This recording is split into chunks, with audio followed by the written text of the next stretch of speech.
the way to keep oneself is happy is not to compare. All the problem starts when you start comparing.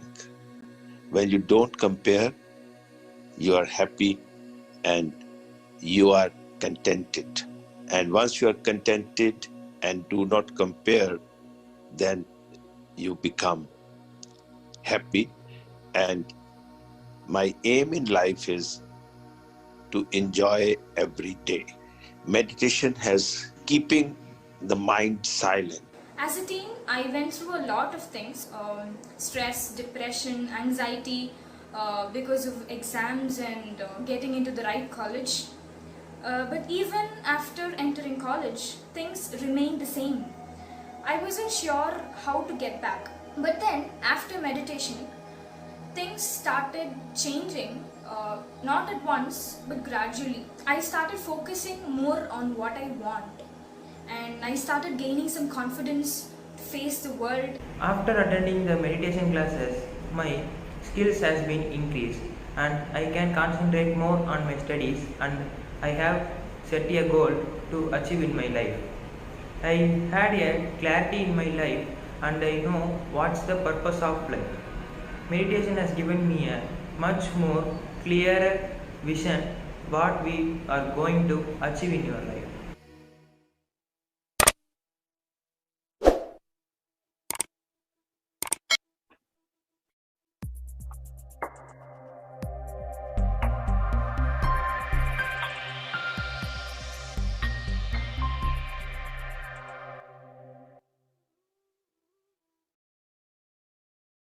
Happy morning, afternoon, and a great evening, dear friends.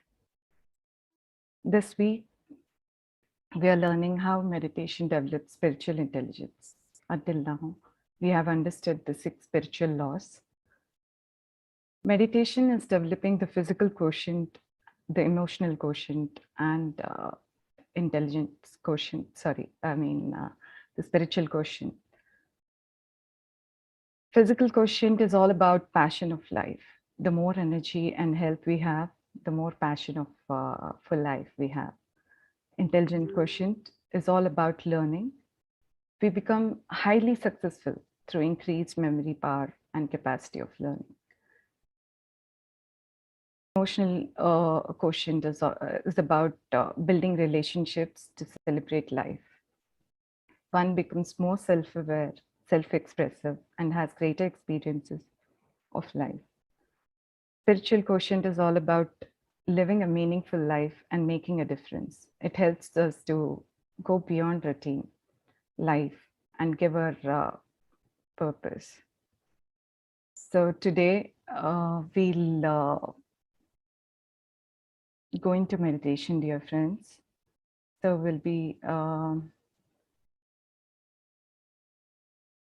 we'll start our meditation early because today sir will not be able to join today's session as he's busy with other sessions. So we'll go into our meditation. For those of you who are new, we are practicing Ana-Pana-Sati Meditation. Fingers into fingers, clasp your hands. If you're wearing spectacles, kindly remove them and sit comfortably, cross your feet, observe your natural incoming and outgoing breath.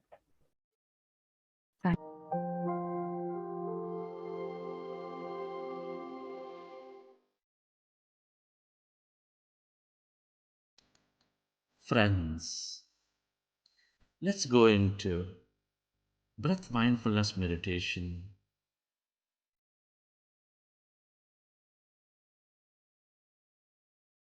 With your fingers into fingers, rest your hands comfortably in your lap with your eyes closed, specs removed. Observe your normal, natural in-breath and the out-breath.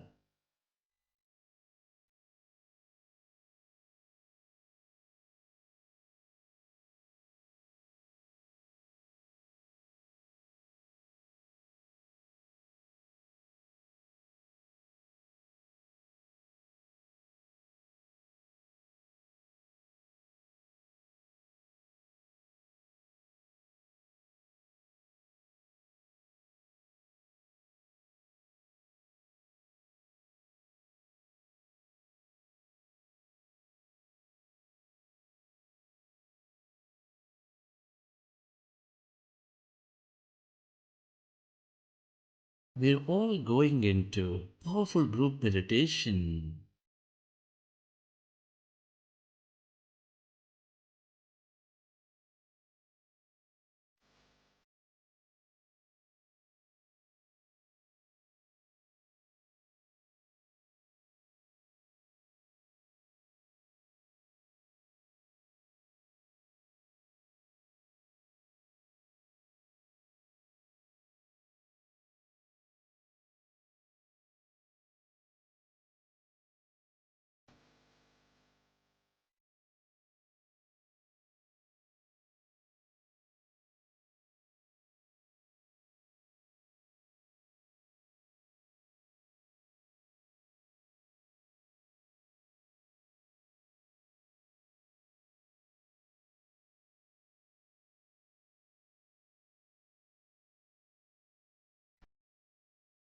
Be with your breath.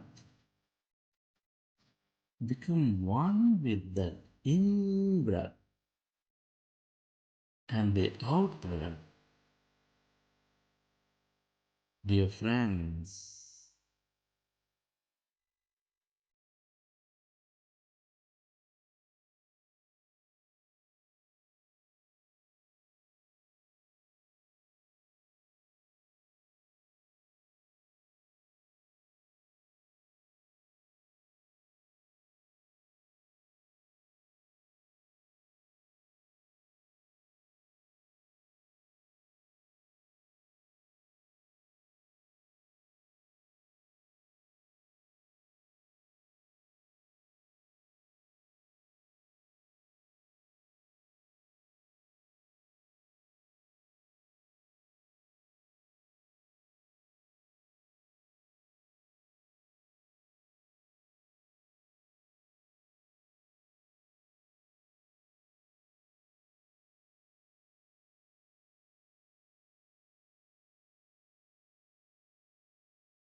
observe your normal, natural, peaceful in breath and the out breath, dear friends.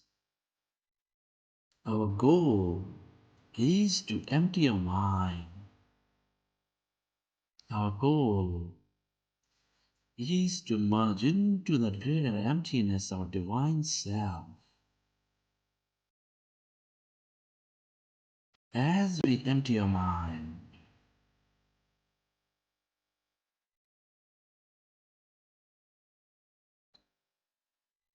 and then we observe our breath. our mind becomes empty.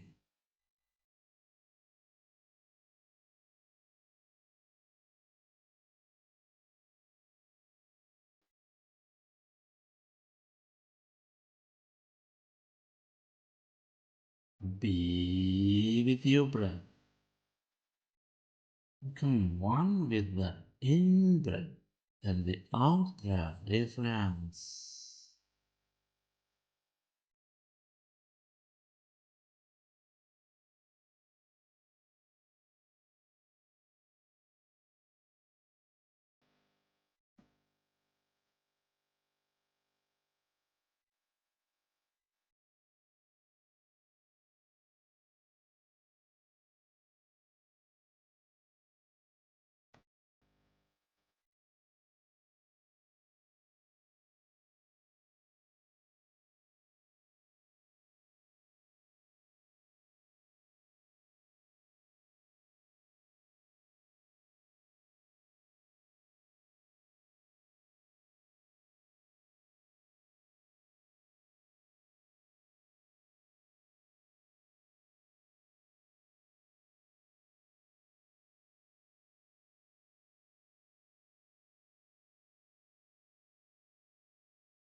Meditation is the greatest gift that we give to ourselves.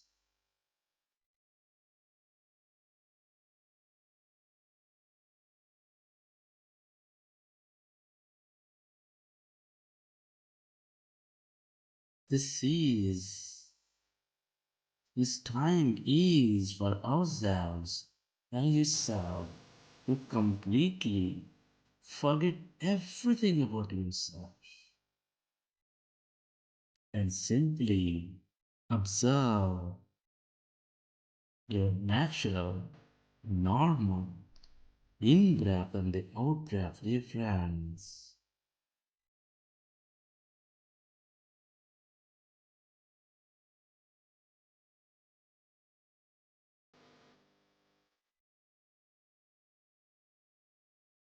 The more we empty ourselves,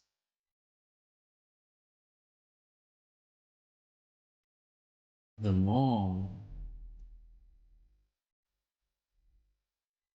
we allow to receive.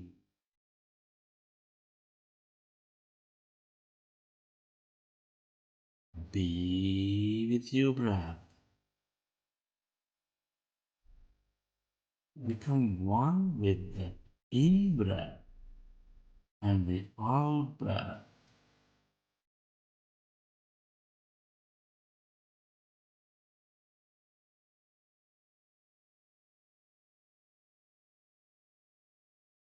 And allow yourself to slowly become empty of all thoughts in your mind.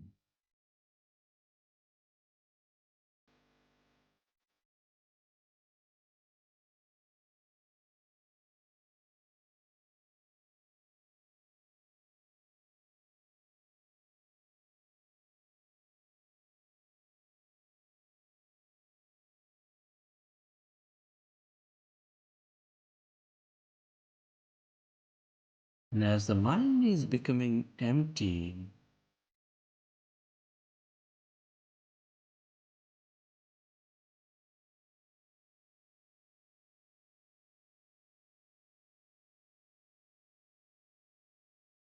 can you feel that emptiness inside your body?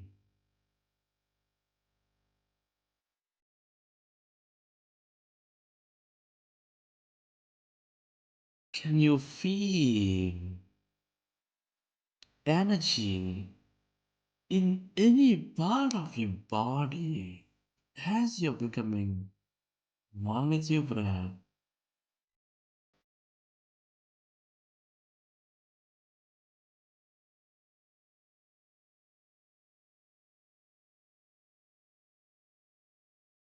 Can you sense that emptiness all around your body, occupying your room?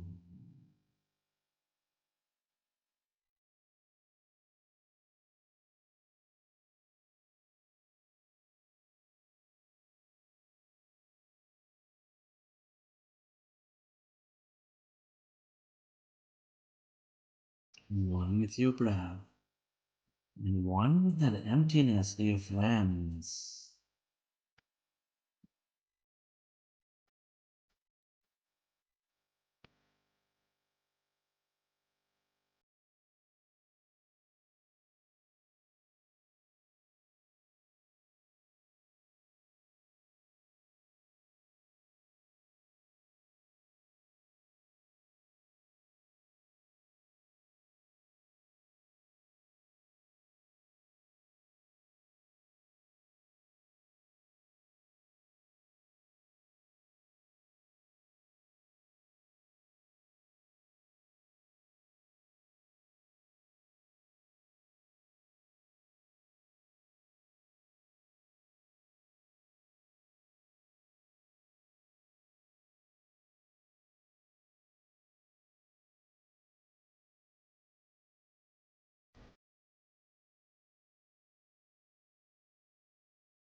Tell yourself to completely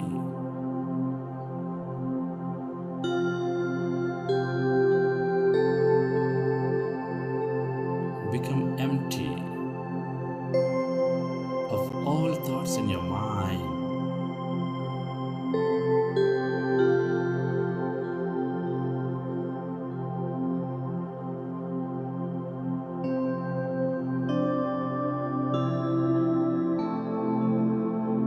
As you're becoming one with your breath,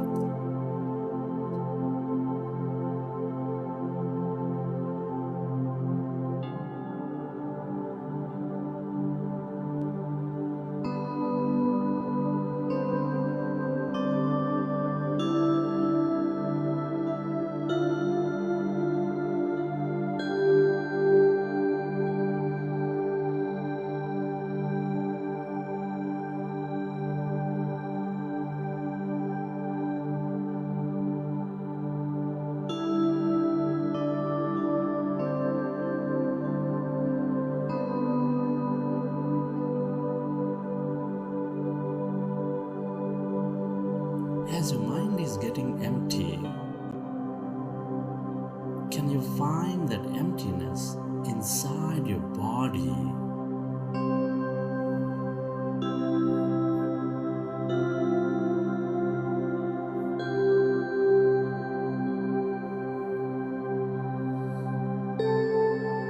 Can you feel that emptiness inside you, all around you?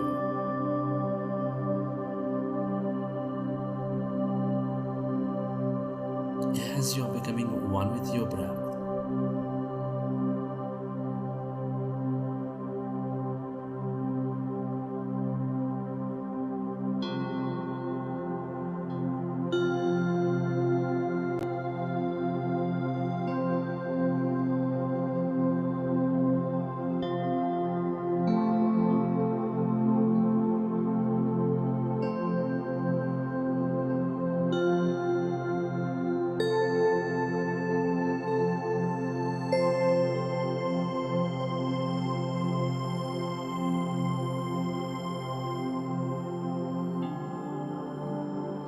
Can you become aware of that emptiness going deep inside you?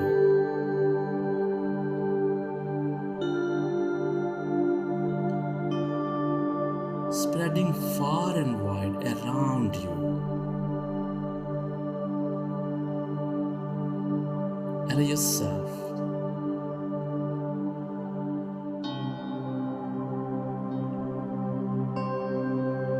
to go deeper and deeper into that emptiness where there's no body, where there's no thing, in no place and no time.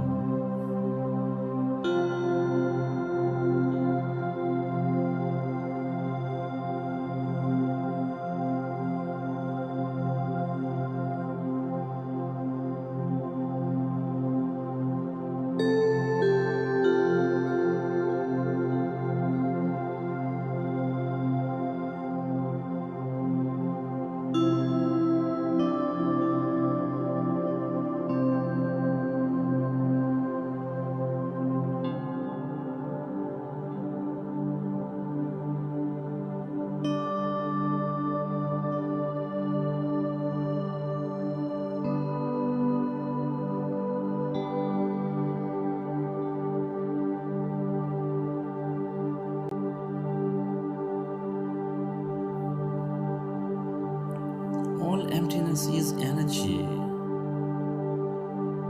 That's energy in the quantum field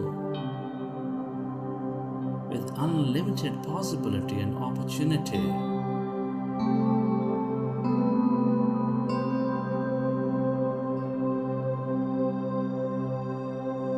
Become aware of that emptiness of no body, of no thing, of no one, in no place and no time.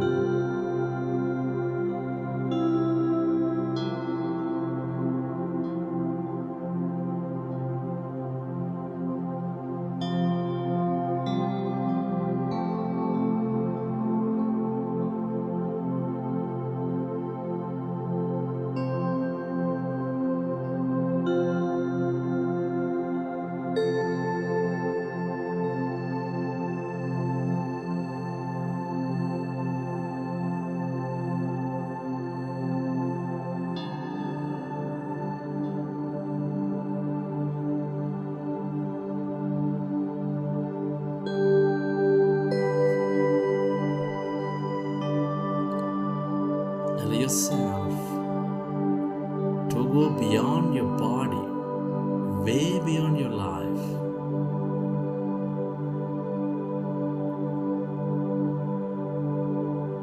And merge into this emptiness as no one, as pure awareness.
This is the feel of all creation.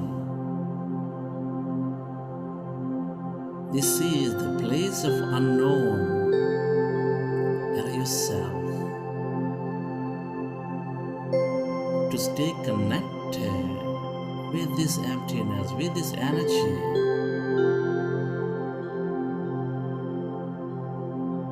The longer we stay in this unknown, the more open we become to many possibilities in our life.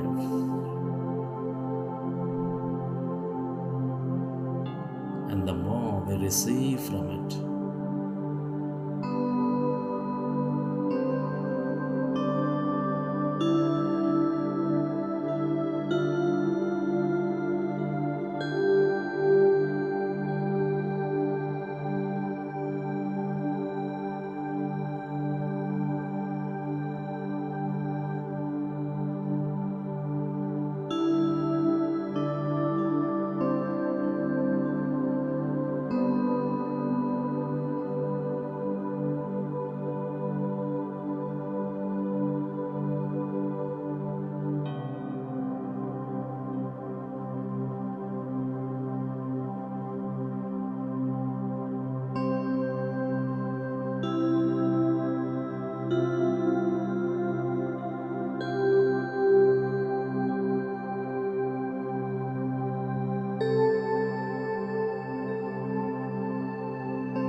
Stay aware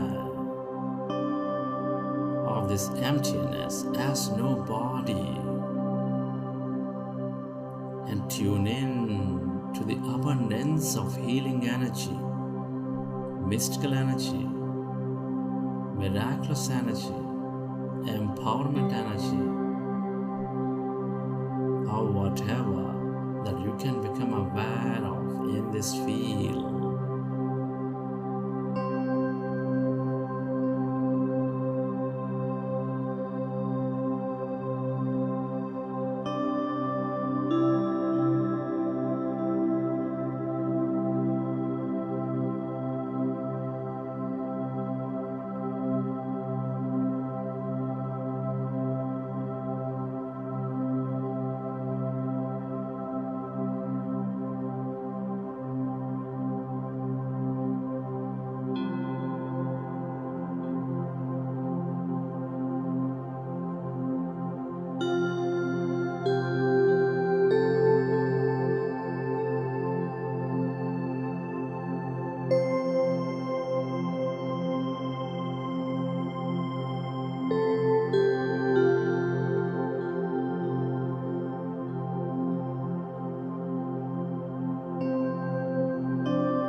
Friends, let's express gratitude. It's an honor and privilege to be living this life at this time of history. Be grateful to your parents for giving us this beautiful connection into this universe. Can you be grateful to all your teachers and mentors for expanding our wisdom and knowledge?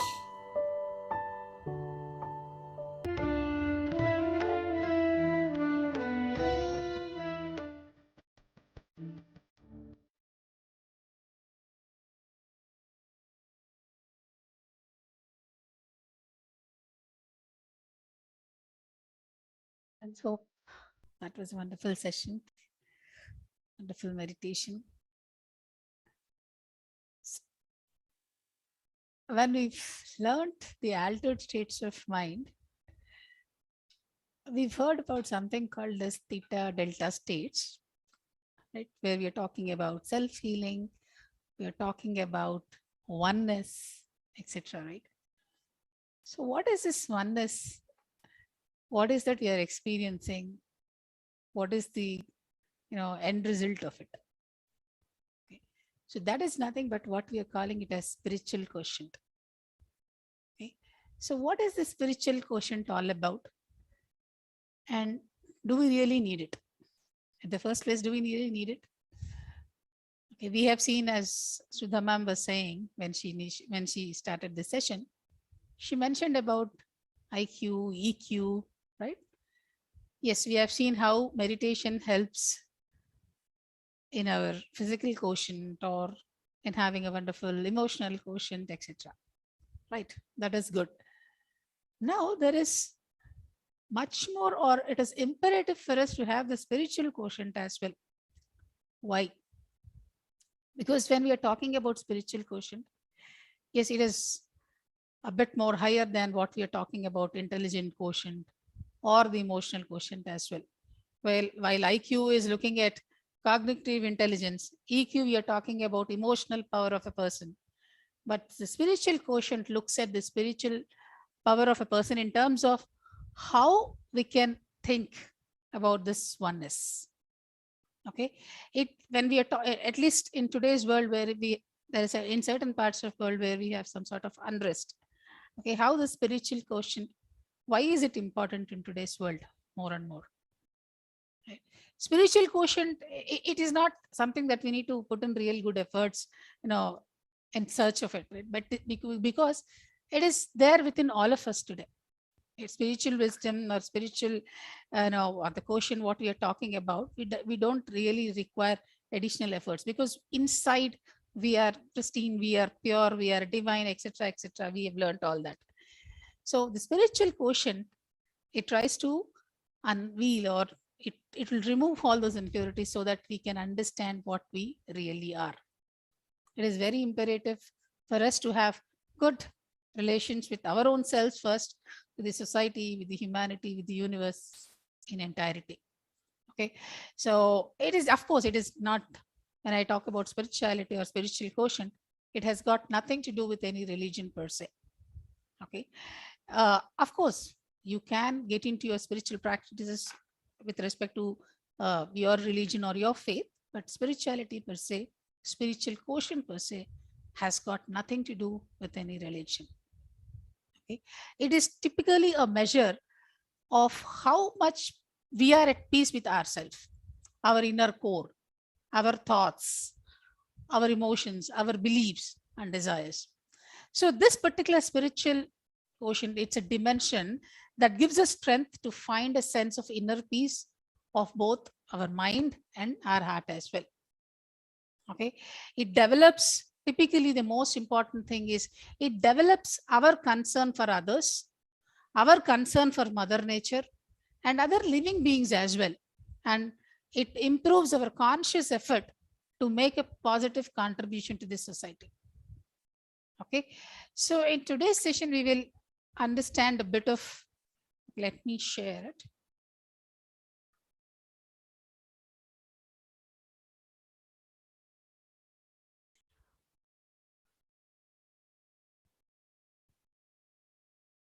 So meditation, when we are talking about meditation, right, in our altered states of mind, when we are talking about delta state, we understood that meditation helps in improving the oneness factor, right?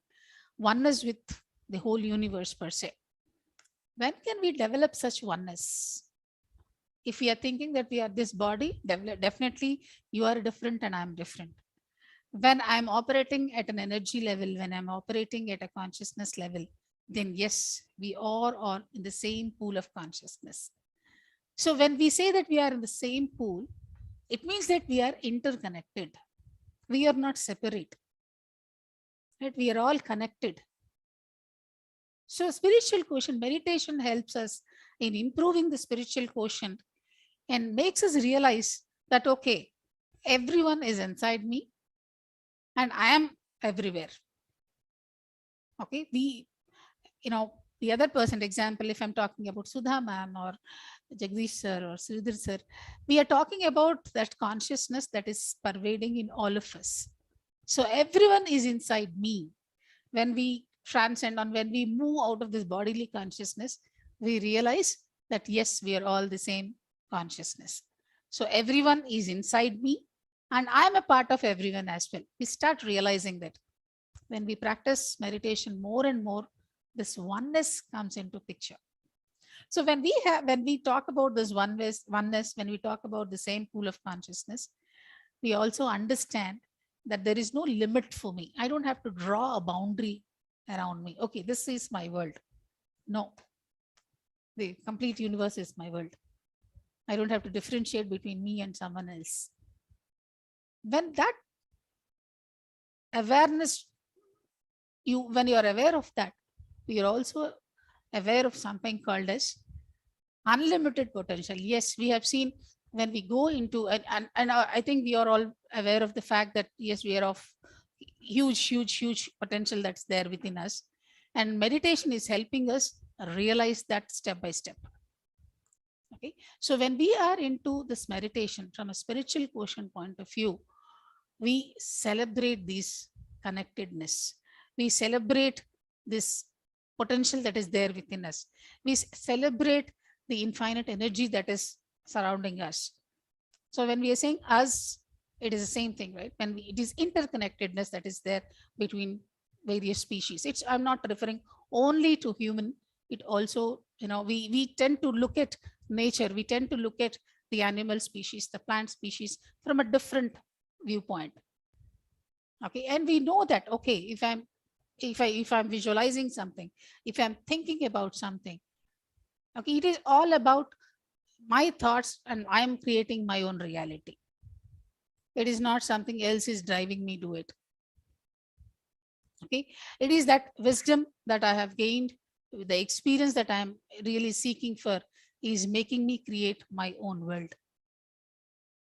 When I realize this, I also realize the fact that yes, there is no scarcity. Yes, when you think that you are part of the whole of the universe, it's an infinite thing that is around you. So where is the point of considering that, okay, there is some sort of a scarcity or lack consciousness? Then we realize that there is some huge abundance. Abundance is everywhere is what we realize. And once you realize this, there is also a small thing which I would quote here. See, all of us are aware of our five senses. Okay, so what is that is making these five senses work? Okay, when we leave the body, still we have those five sensory organs, but there is no action. So what is that chaitanyam, or what is that energy that is running the whole of these five senses, or this connectedness, whatever we are talking about? Then something dawns upon us that there is some higher intelligence that is really helping me. Okay, and the beauty of the spiritual intelligence or the spiritual quotient, the more we do sadhana, the more we do this spiritual practice, we realize that this is the same intelligence that is there in you, and everyone. Yeah, again, my favorite thing, again, I would go back to Gita that says the same stuff. I am there in everyone.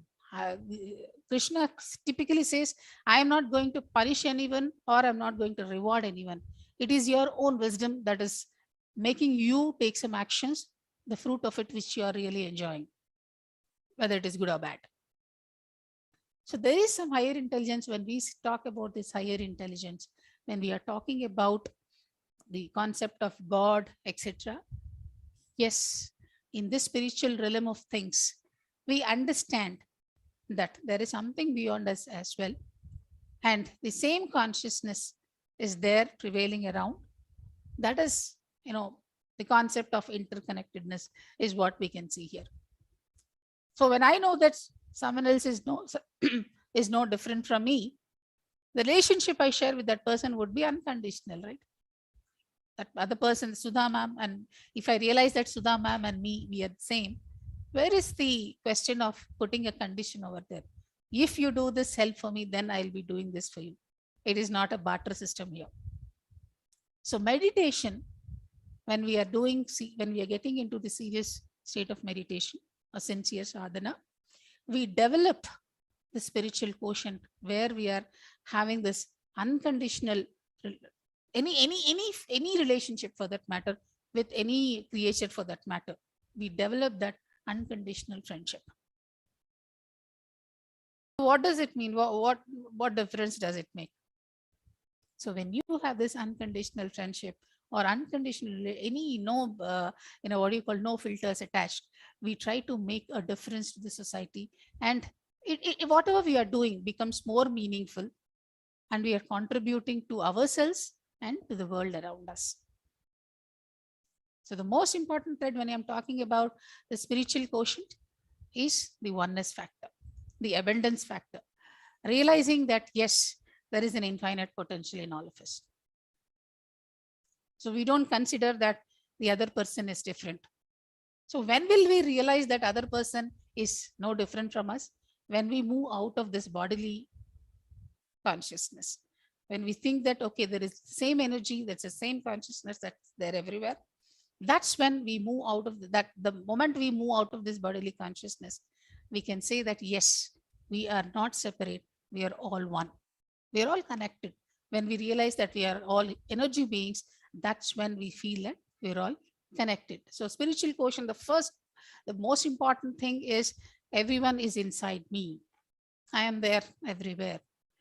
So this oneness dawns upon us, friends. This is what we call it as Vasudhaiva Kutumbakam also. When Ramani sir talks about this particular point, when we don't differentiate ourselves with others, that's when the concept of Vasudhaiva Kutumbakam comes into picture. But for us to have that feeling, yes, we definitely have to move out from this bodily consciousness and make sure and be aware of the fact that we are all one in that energy field. And also when we are talking about the availability of this huge potential within us and the world around us is the same, we are looking at more openness, we are not confining ourselves to a particular fixed pattern. We are open. We understand that field has got infinite potentials, infinite possibilities, and that meditation will help you become one with that energy field. Okay, so this and one more thing is we have seen in our earlier sessions as well. When we say yad bhavam tad bhavati or yadha drishti tadha srishti, we are talking about ownership. This is something that I have personally experienced also. We don't try to blame others for anything. If something goes wrong, we don't immediately put the blame on others. We observe, okay, what has gone wrong, and we try to do the course correction. So that brings in some sort of ownership. Instead of blaming and creating an unpleasant environment, we try to take the ownership and try to correct things to the extent possible.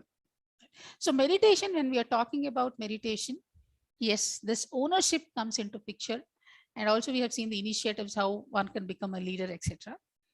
And also when we are talking about the universal consciousness and oneness with the universe is so huge that we don't feel the lack of something in our whatever purview we are working.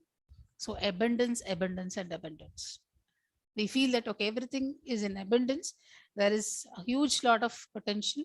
It is something that I have to understand and I have to take it. One small example, I was going through a small meme kind of a thing.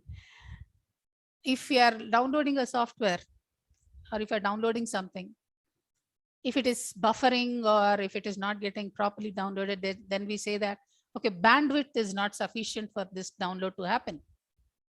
We usually say that, right? Bandwidth, okay, let me connect to Wi-Fi instead of a data because bandwidth is not sufficient for me to download this particular software. Same thing is happening with us also, right? There is huge software that is available in the universe, and we need to have our own bandwidth to absorb it, right? If our bandwidth is sufficient, whatever the universe is giving, we can definitely absorb it. So in order to raise our own bandwidth to absorb that universal energies, we need to do more and more of meditation. So meditation, when we are doing this meditation, it is helping us download the infinite options, the unlimited possibilities that we have in this universe. This is something all of us can experience and see. When we are into meditation, the downloading speed becomes more and more, right? So you can have a lot of abundance. We are not into the lack consciousness. And also we know that when the if you want to really contribute to society, if you want to really serve a larger purpose, universe conspires all its forces to help us. I think most of us have observed this as well. If you want to really do something good, if you have clear intentions, if you want to serve a larger purpose, we understand that universe is really conspiring to help us. So what is that universe? Probably you can say that you're talking about God, you're talking about some superpower, or we're talking about greater intelligence. Yes, it is always paying attention. So when we are clear, when you're doing meditation, it brings us that clarity. It brings us that confidence. Okay, let me tread this path now. Let me take a path of helping others.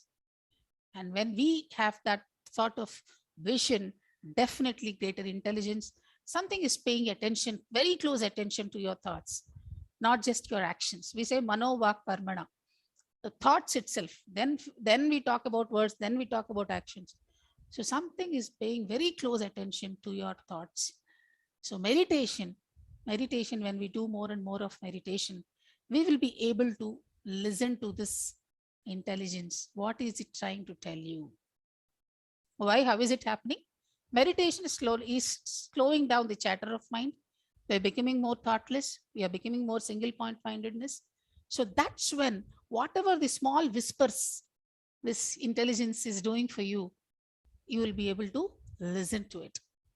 We are tuning our, what do you call, the radio FM. When we tune to the channels 98.3, I'll go to Red FM only, right? So when we are meditating, we can tune our frequencies to this universal intelligence, and we can listen to the whispers that it is making. You become more, when we are talking about, you have seen during the emotional intelligence, how we are becoming self-expressive, etc. How we are how we are balancing the heart and mind coordination, right? So spiritual quotient meditation is helping us to have that balance, and to also understand that, okay, there is something that I can really pay attention to. All of us, if we just, when we quieten all the senses, when we quieten this chatter of mind, when we get into this thoughtlessness state, we understand the voice from within. We'll be able to, when we talk about intuition, when we talk about this accessing the infinite energy, it is simply accessing that inner self. So friends, meditation is helping us reach that particular point. It's a simple technique, right? Where all of us are doing every day. So it's a simple technique that will give us access to that realms of our own life, where we can become one with this universe as such. Okay. So yes, specifically when we are looking at spiritual quotient, we always understand that yes, we are connected. Okay, we have unlimited opportunities. We also understand about the abundance. We are talking about ownership. We are talking about the greater intelligence, which is always paying attention to what we are thinking. And also I was listening to one of the discourses. How do we realize God? The simple way they say, the space between two thoughts. Okay, if I have a thought and again I have a thought. See, in a normal life, this thought chain is endless. There is no space for you to really observe what happens after a thought. But when we are meditating, we have that emptiness. We are observing emptiness. That is something divine for all of us. That is something which is really driving all of us. So this is one of the facet, okay, of what we are doing as a part of meditation. But yes, meditation is helping us get into this spiritual quotient, spiritual intelligence realm by all these factors. Friends, yes. So this is what spiritual intelligence can do to us, spiritual quotient, and meditation is definitely helping us go to that state where we can access the inner core, the basic nature of our living, the basic qualities of our life. So we are born, we have certain, when we were born, we had certain qualities. Like as a child, you laughed at everything, you loved everyone, you never had any bias towards anyone, you didn't really judge anything. So when we are doing meditation, breath, when during our meditation, sir says that breath is our guru. That guru doesn't differentiate his disciples, right? Breath is not judging us. So simply we are observing the breath. And when we are doing that, lot of this inner chatter is coming down. We are reaching that single pointed mindedness. And when we talk about the deeper and deeper states of meditation, we are talking about healing and having that oneness with the universe. Right? So that's what we have to present today on the spiritual quotient. Yeah. So Thank you so much, Lakshmi ma'am. Very beautifully explained. And yeah, today we have announcements before we close the session. We have book clubs starting at today we have book clubs starting at 8:15 to 9:15 a.m. and 7:30 p.m. to 8:30 p.m. IST evening. Please do join and participate in the wisdom sharing, friends. So if anyone has any questions or you want to ask ma'am any, you want to share, you can raise your hands.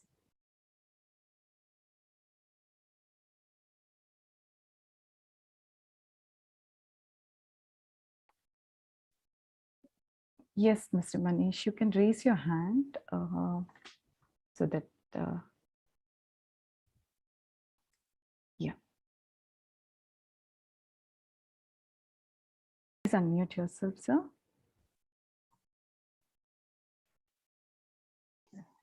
Hello, good morning, everyone. good morning. Yes, actually, during the meditation, tell about how we can breathe. That is a little bit confused, and also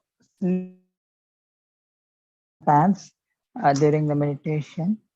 So just clear about those two things.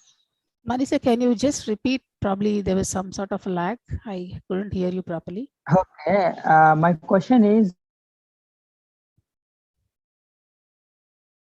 main thing is when we are doing a meditation, like sleep is coming. I don't know why it is coming. So just clear these things, ma'am. Okay, I could hear you one question of yours about sleep. Why you're getting sleep during meditation? Yes, ma'am. Okay. See, while you're sleeping, okay, what is that is really, at times we say, okay, I had a very good sleep. Then I say, at times we say, I had a disturbed sleep. Okay. And what is that exactly it is happening in terms of energy, in terms of hormones? If you see, there is something called as melatonin, okay, that gets secreted when we are sleeping. Same thing gets released when we are meditating as well. Okay, so that could be one of the reason. The other one, when we are relaxing, at least for a person who is really physically strained and stressed out during the course of day, and when we are meditating, we are getting into that relaxed mode. So probably you're feeling that you are sleeping. Okay, so just observe one thing, when we are talking about sleeping and meditation, just observe one fact. Are you able to listen to the instructions during this course of meditation? When the track is being played, are you able to listen to the instructions? Yes. Yes. Yes, I'm listening, ma'am. Correct. So if at all we are sleeping, just imagine, okay, if you are really sleeping, are you able to, will you be able to hear any of the, whoever is talking around, will you be able to hear them? No, nothing like that. Correct. But right? feeling So, like that. So. Yes. During our sleep, when we are having a sound sleep, we are not able to hear to someone else. But when we are meditating, though we feel that we are sleeping, we are able to hear to the instructions. It means that you are not completely sleeping. You are just getting into that relaxed mode. And yes, there could be some sprouts of that sleepiness that you might have observed, but in entirety, you are not sleeping. If at all you are sleeping also, that's okay when in the beginning, because as I was mentioning to you from a scientific point of view, the same hormone called melatonin is getting generated during the sleep and as well as during the meditation. That might have made you feel that you are sleeping. It is just that relaxing state that you are in. Okay, second question is, madam, how to observe our breath? How to observe your breath? Yes. Okay. It is the main thing. Okay. How to observe your breath? Okay. Yes. Yeah. I would suggest you to do this. Okay. See, we have nostrils. This is starting what I'm saying. Okay. To start with. Here you have nostrils, right? Think that you are a watchman here. Just think yourself as a watchman at your nostrils. So what the watchman in your security, what do they do in your apartments? They see who is coming in and they make a note of, okay, Lakshmi is coming into the apartment. She is coming at 5 a.m. and she's leaving at 7 p.m. The security makes a note of it, right? So similarly, you act as a security at your nostrils and observe who is going in and who is coming out. Just be like a watchman. If you ask me, Lakshmi, can I get this on day one? Probably it needs some practice, 1 or 2 days max. Just be like a watchman at your nostrils and see who is going in and who is coming out. Okay. I would ask you to do it right away. Meanwhile, I'll take some questions from others. Just close your eyes. Just close your eyes. Be like a watchman at your nostrils. See who is going in and who is coming out. And you can type if you could feel the breath. In the chat window, you can type. Just sit for 5 minutes. Close your eyes. Do not listen to what I'm saying. Just observe. Don't let anyone go inside without your observation. And type in the chat window if you could feel that breath. Yeah. Yes. So we'll go with Neha Kohli now. Thank you. Hi. Hello, Lakshmi ma'am. My question is, as we are moving into higher intelligence, definitely can feel that vibe. But then I'm also seeing a paradox, like it seems this is also right and so is the other. It could be a situation or something. So I just wanted to ask if that is something felt as we move higher. And if so, could you please throw some light on what this paradox is about? Before I answer this question, can you give me one example where you're observing this? I will definitely throw some light on this. Yeah. So I was like at this phone store and I have to get my phone number fixed, but at the same time, I had to send an important email, and the timing of the both were it was like timing, and I could only pay attention to one thing, right? But I just felt that, and I paid attention to sending my email and not the fixing my phone number. And I paid attention to the email and it went through all well, but then I felt the number situation, which I was trying to get fixed, it didn't go through. And for me, after I came back, I just pondered over it and I felt, oh, what if I had chosen that route and given some patience before I sent my email and, acted on getting my number fixed.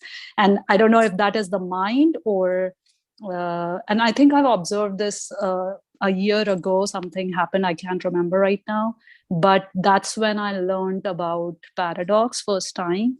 And this time it happened again. So of course there was a regret. Oh, why did I not, paid more attention for the number? But yeah, that's something I observed as an example to share. Paradox definitely is there, madam. Definitely it is there. More and more when we meditate, right? So I'm not saying there is, okay.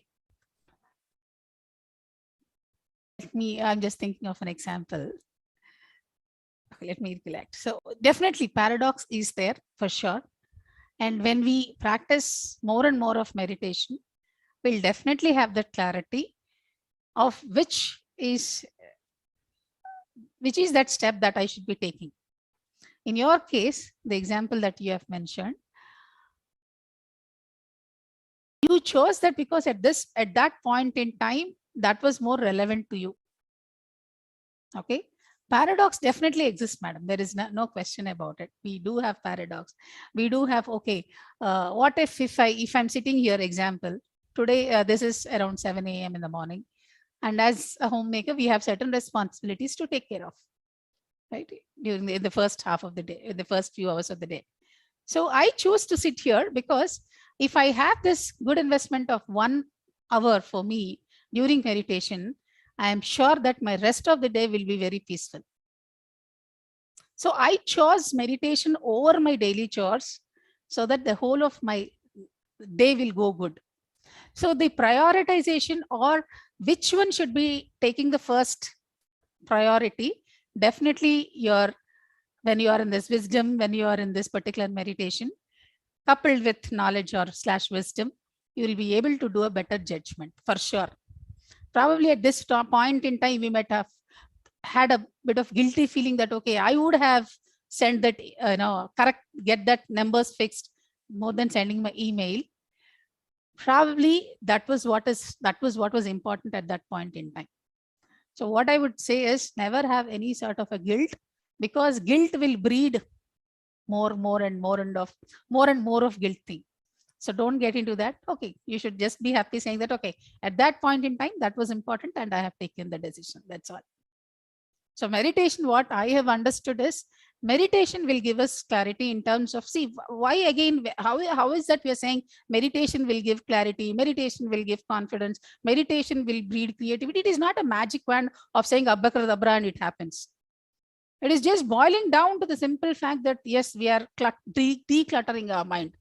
The thoughts are reduced. So my energy is improving. In the dimensions of time and work and energy, when you see, I have 24 hours of time, I can't increase it.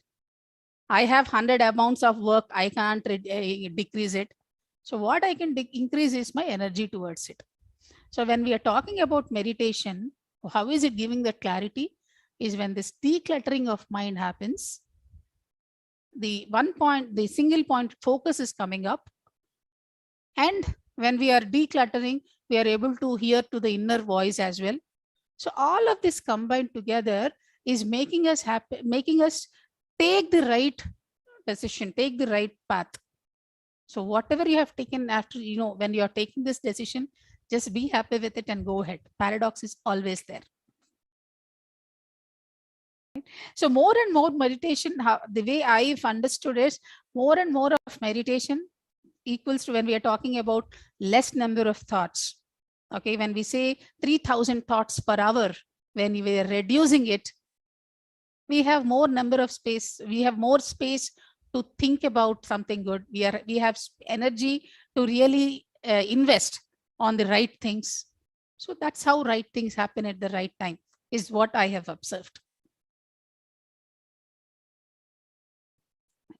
Yes, I think Mr. Manish, he got his answer. I can see in the chat box, ma'am. I feel the breath. Yes. Okay. So we have Mr. Srinivas K. Kindly unmute, sir. Yeah, just one. Okay, Caesar sir is saying, at that given time and situation, the task with greater purpose will be priority by universe. Yes, that's a beautiful answer, sir. Thank you. Yeah. Good morning, ma'am. Morning. So, am I audible? Yes. Okay, thank you. So, my question is, similar to the regarding the breath. So, I got the answer of the question. And the second question is about the relationship or the maintenance. I mean, with the family members. Like earlier, before I joined this meditation, of course, I could not able to observe the breath also, but the words, whatever we use, gratitude about helping nature, etc. All this I'm able to understand and trying to implement. So my angerness got reduced. I'm able to observe myself and as well as other persons also. But still, maybe I can say directly, but the response from the partner, she's able to observe, but she's like that only. Like, I mean, I understand whatever the decisions earlier she used to take in the same way, rigidness or kind of, it is there like that only. I'm just trying her to also to be part of meditation. So she started that. But that rigidness is not going, the way of thinking and all. But even though she observed that, okay, he do, everything, and his angerness got reduced, and he's perfectly fine now. He's calm now. And when she's getting into the speed of words or whatever, when she get anger or when she speaks very fast, and whatever she want to tell, she will do very fast. For that speed of words, I used to get angerness earlier, but right now, after joining this meditation, I'm able to control myself, and that whatever the discussions are getting reduced, but still I'm feeling my inside. Okay, I'm able to trying to understand outside the world and everything, but we are not getting the positive response during this. My parents or whatever they are expecting from the child, they could not able to, get the love or whatever affectionate to the nearby. We could not able to reach them. That's what my concern. Of course, this is a universal problem, but but I'm just trying to understand, madam. Okay. Sir, I would like to focus on 2 points here. Yes, ma'am. When we are talking about relationships, I've read Sadhguru saying this, there are 3 phases when we want to really have a good relationship. First is love. Yes, love should be mutual.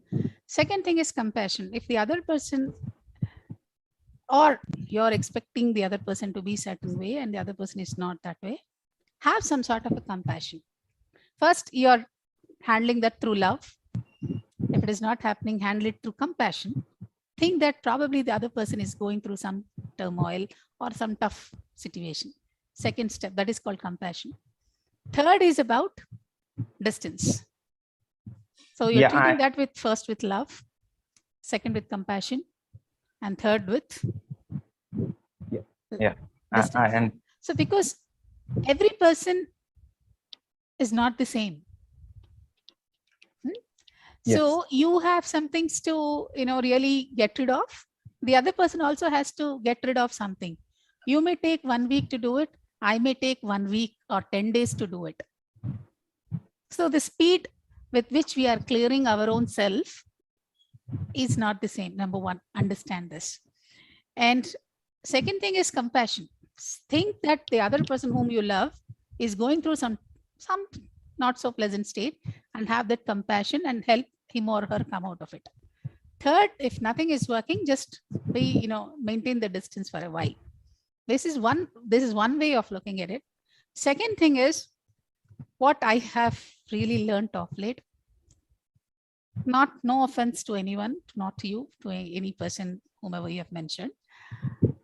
If we are thinking the other person is not so pleasant, there is some sort of unpleasantness that I have within my own self. The emotion that I'm seeing, the feeling that I'm seeing in the other person, there is somewhere some traces of that within you where you're trying to relate that, see that. So just see for yourself. Just sit down when we are meditating, when you're meditating, observe that pattern. Do I have that? If I'm saying that this is what I have observed very recently, I'm saying you with my maid.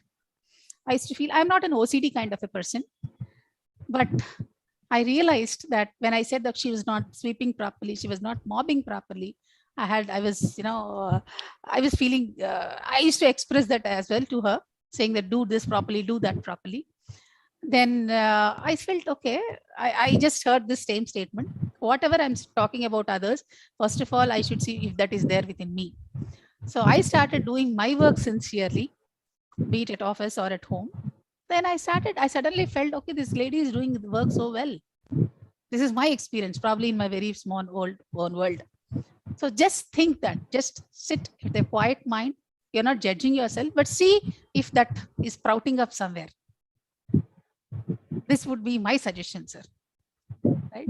So say these two things, just observe it for yourself and see what happens. And third one is give everyone their own time. Give some time. Each one has got their own things to clear. See, we talk about clearing this or calming ourselves, etc., etc. There is something called as a vasanas from our previous births as well. We would have come with that luggage. So probably I have a huge cargo. Probably you have just a bag of it. So I'm trying to clear it at my own space. So give that space and see what difference you can observe. Yeah, understood, ma'am. So basically, we should have a lot of patience to wait for that. Understood. No. Yeah, don't expect that patience to be some conscious effort that you're doing. It should be your being. Okay. So see, when you are aware of it, when you are aware, say for instance, the very first few sentences you mentioned that during this heat debate, I know after meditation, I'm trying to calm down. So that is awareness, right? That after you are meditating, you are able to observe this change in you. So give that window to others also to get into that space. Right? Yes, compassion and empathy, correct. Whole of the Bhagavad Gita, if you again, I refer to it because really that is something like a reference guide for me. So in many sentences, Krishna says the same thing. Samabuddhir, equanimity, okay, and don't judge. Yeah, just check it out, sir. See, hope it helps. Keep us posted how it is working for you. Yeah, sure. Thank you. We have Mr. Arun Mane. Please unmute yourself, sir. Yeah, good morning, ma'am. Good morning, sir. Lakshmi ma'am, you're based in Bangalore or where you stay, ma'am? I'm from Hyderabad, sir. Hyderabad. Okay. Definitely, I would like to meet you in person, ma'am, because and take your blessing as well. Your knowledge and this is hats off to you. So well you explain everything. My question is that as you said, you gave an example of a bandwidth that if we have to match our bandwidth with the bandwidth of the universe. So while meditating, definitely the energy is high and then we are able to go into deep thought with empty our mind something. My problem is becoming that I'm into meditation for quite some time now, but still the thoughts, it's like a tape of thoughts, one after the other keep on coming. I'm not able to observe the breath for not even 5 seconds, I think so. So one goes, then another thoughts keep on coming. I try to observe my breath, but within no time, again some thoughts is coming. And to keep the energy high the whole day, because there are so many obstacles, so many day-to-day life things that we do get upset and everything. In work or outside, if someone says something, then all our energy goes down. So how to keep this energy high towards this so that we are able to at least manifest what we are thinking or what we want to have? Okay. I think I have few sections from whatever you've asked. See, you're practicing meditation quite for some time, but still you're not able to observe your breath properly, or you're not able to reach that thoughtlessness state. Recently, I happened to go to Himalaya bookstore. My eye fell on one book. It has a title saying, "What if you are 2 steps next to the door that you are envisioning? You're just 2 steps away from the door that you want to reach. What would you do?" There is a door which you want to enter, and you're thinking, okay, I have traveled. I mean, I walked so many steps and still I'm not able to face this. And just you realize that you are 2 steps away. What would you do? Try to reach that door. Yeah, you just think, apply the same logic. You're just 2 steps away. Think that you will be there. Number 1. Number 2, from the manifestation guidelines that we have, think you're already there. Any of the one with that will work for you. Number 1.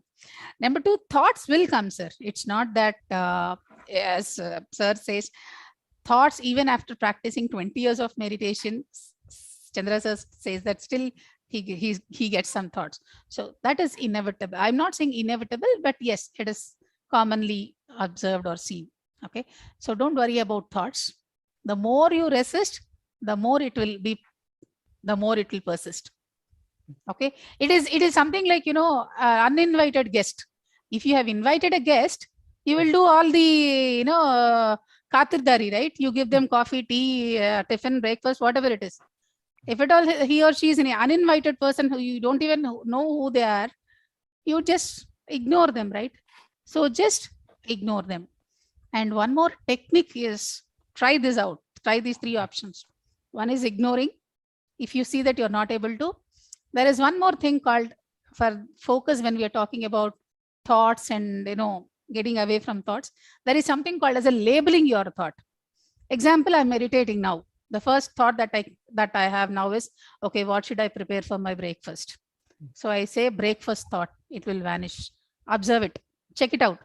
And then next immediately I say, okay, it is 8:30. I have to open my emails. I have to see if I have to respond to any of those immediately. Email thought, label that thought, it will go off. This is some technique that which we have to implement and see it works. Try it out. Try it out.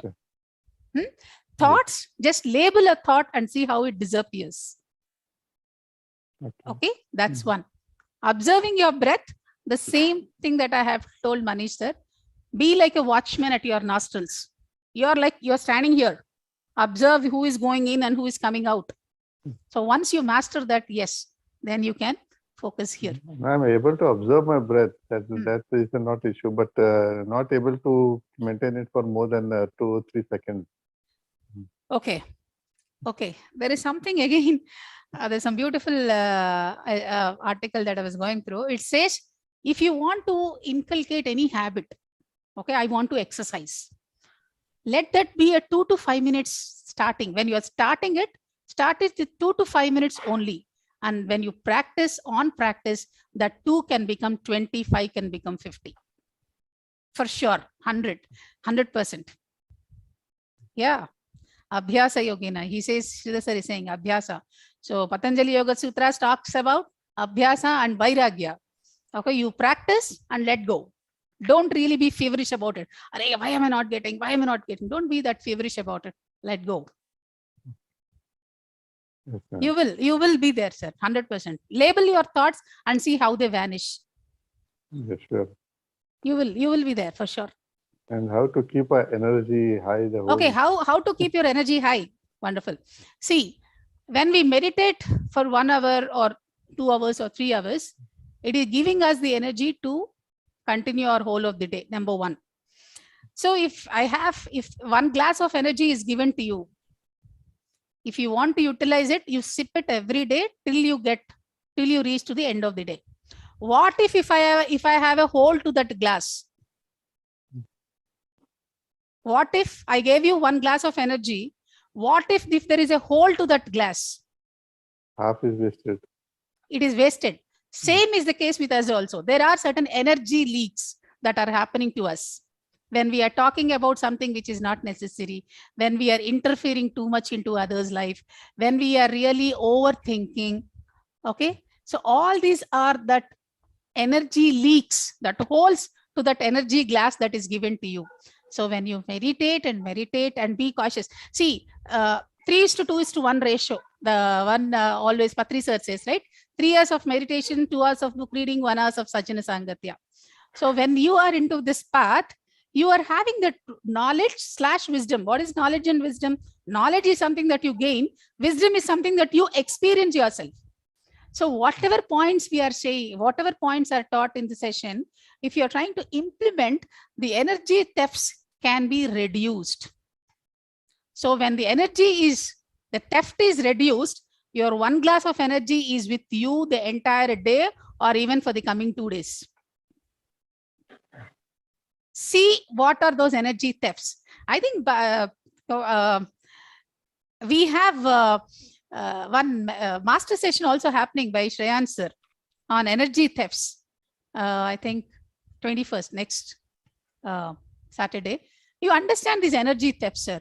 The moment we realize there is some leakage of our energies because of our behavior or lifestyle or whatever it is, when we are aware of it, we can protect ourselves from these energy leaks. It could be food, it could be sleep, it could be your attitude, it could be your emotion, anything.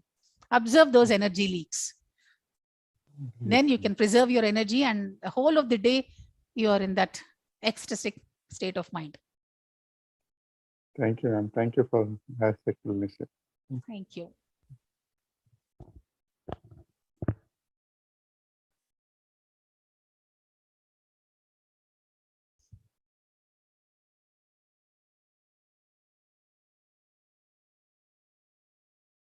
Yeah, anyone else? Yeah, ma'am. Can I go next? Yes, please. Yes, sir. Please go ahead. Yeah. So first of all, namaskar to every master and namaskar to Lakshmi ma'am. So I have few things I would like to listen from you, ma'am. One is you spoke about the interdependency, right? And to my understanding, what I understand is that we are all connected in this whole world, and there is a interdependency between us. Now, in real life experience, many a times we find people who are not so good to you or to your close one. Okay, so in such a situation, maybe they are not believer of this this ecosystem of interconnectedness. How to deal with such a situation? I understand we cannot deal with such people, but how to deal with such situation? I would like to listen from you on that. Second, I would like to understand from you, or basically take your guidance.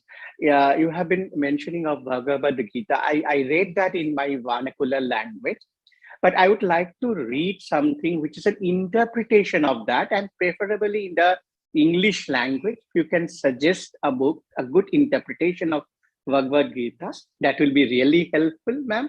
And though it's not a question, but I would like to share, you talked about paradox, right, some time back, and I completely agree. And I believe the paradox also decide how your priority changes with the time. Just to give you an example, 2 days back, yesterday, my mother went into a very major eye surgery, and she and my father is in Chennai now. I had a plan to travel to Chennai also. But 2 days just before, so my priority was to attend and be there with my mother during her surgery. That was my priority. Now, 2 days before my travel, my wife met with an injury which made her immobile. And I have 2 small kids, nobody there to manage. So the priority changed. I believe with the time, this priority changed. And I have to ultimately, once I waited, I gave the treatment, everything.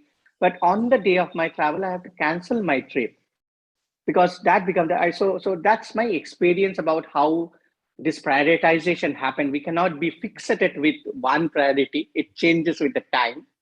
So that's an experience I thought that I should share on this platform. But there are 2 things I would like to listen from you, ma'am. Okay. Bhagavad Gita point of view, we have so many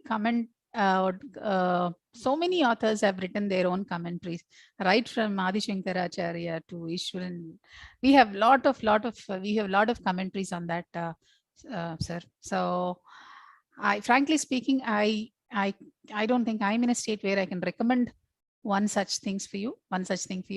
If you want to learn from the script point of view, yes, Gita Press, the Gorakhpur Press has, from a script point of view, it has right script where you can start learning.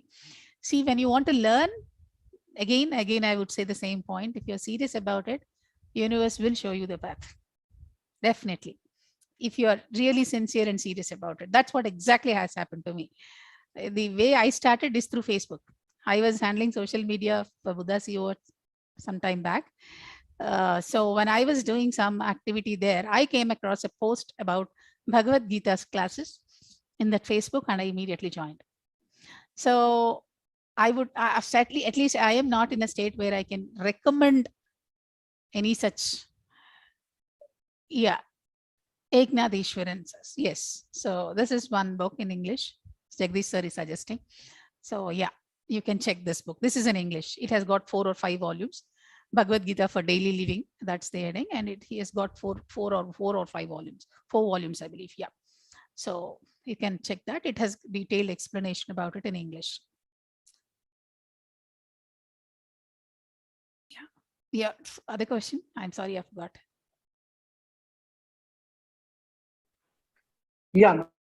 What was the other question? You spoke about the interdependency. So in the real life experience, we meet people who create some kind of trouble for the others. So maybe they are not believer of that interconnected. How to manage such situation? See, we cannot manifest for others. We can manifest for ourselves. We can manifest the experience we can have with others. Okay. So my only suggestion would be, you cannot try to force someone to follow anything for that matter. So you can do for yourself, and people will observe the changes, and then definitely they'll get into the track. And when the time comes, see what best we can ask others to do is sit and meditate, be in that wisdom sessions. That's all. We cannot force someone to follow you because you are believing in that. Definitely not.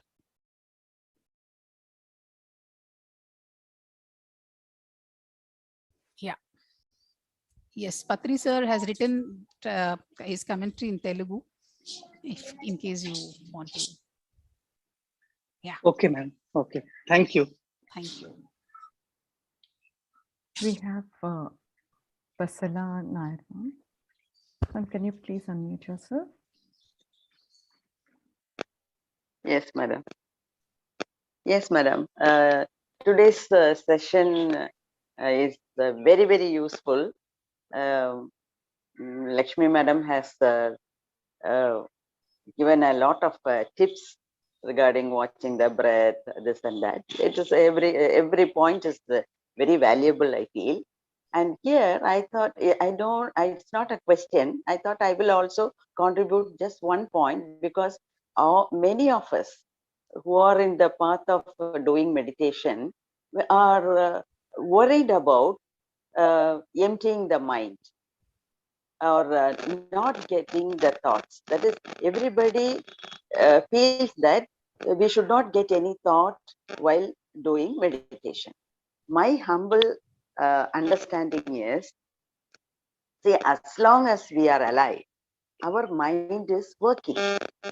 And the job of the mind is to create thoughts. Okay, so when we are alive, we will get thoughts. As the madam said, even if you meditate for 20 years, even if you meditate for 30 years, no, the thoughts keep coming, because it is the job of the mind. And when the mind stops working, only when we die. Okay, so we meditate only when we are alive. So as long as we are alive, the mind will be functioning on its own. It is doing its duty. Only thing is, when we want to go into deep meditation, like shunyata, or into some other higher levels of experience, we see what we desire is that we see to it that the thoughts do not disturb us. No, this is my understanding. Yeah, anybody can throw light on my understanding to see whether it is. But this is what I have. So instead of putting all our energy, or in fact, instead of wasting all our energy saying that there should not be any thought, there should not be any thought. How there will not be any thought? See, like heart is functioning, like brain is functioning when we are meditating. Like that, the mind also is doing its work. Mind has been created with the peculiar capacity that it works on its own. It doesn't work with our consent. Even rishis and munis who are doing meditation for ages together, for them also the thoughts come. Okay, so my point is, let us not waste our energy or let us not feel bad when thoughts come. Only thing is, as we are practicing Anapana, when thoughts come, it is our duty to identify the thought and come back to watching our breath. But my point is, see, and that is why I keep saying, we should never say the no mind state. We should say, no thought state. And reaching the no thought state is the highest level of meditation, which should occur on its own. Anybody? So this is my contention. So I am not worried when thoughts come because I am alive. So anybody can throw light on this. I will be also ready to accept it. But this is my point. So let us not worry. Let us not worry that thoughts. That's true. You don't have to worry.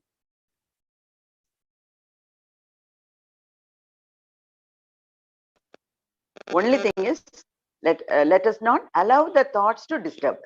Correct. You're right. You're right. See, even when we are talking about, thank you, ma'am. That's absolutely right what you've said. We don't have to invest our energy in thinking about the thoughtlessness state, not necessary. If it happens, let it happen. That's absolutely fine, as you rightly mentioned. See, even when we talk about the Ashtanga Yoga, we talk about the 8 steps, right? The last step is Samadhi. Samadhi is that state wherein we are losing the, what do you call, the surroundings. We are really oblivion to what is happening around us. We reach to that blissfulness, etc., etc. And people say that is the state where oneness happens, where you don't differentiate between things.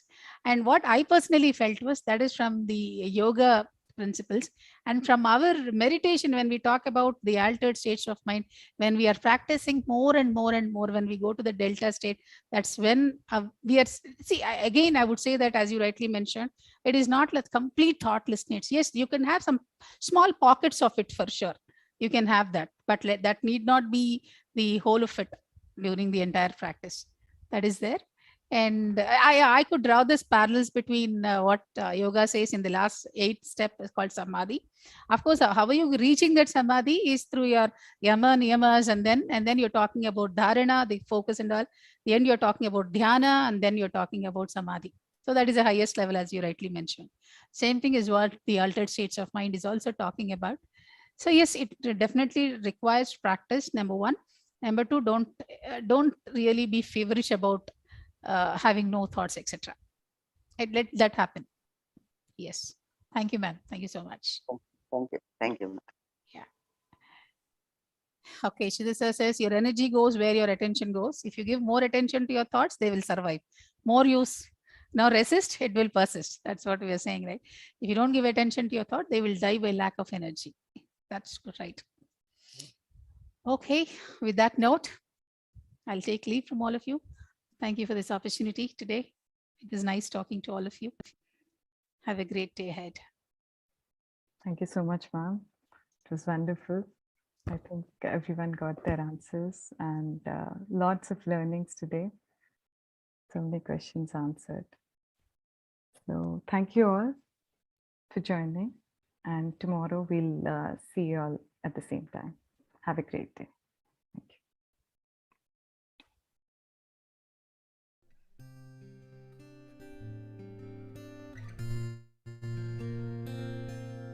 I am beautiful, I am powerful. I've let go of my past and celebrate who I've become. I am beautiful, I am powerful. and I celebrate who I am.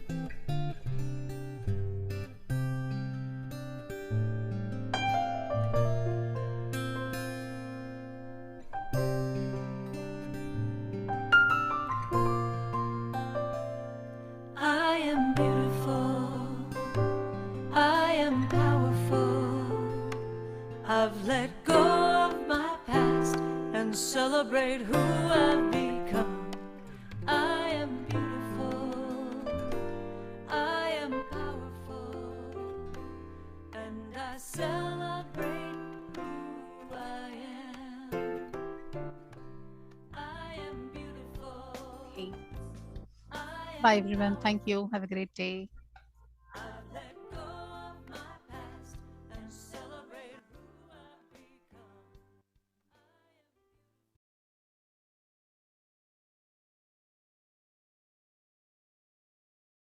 Thank you, friends. So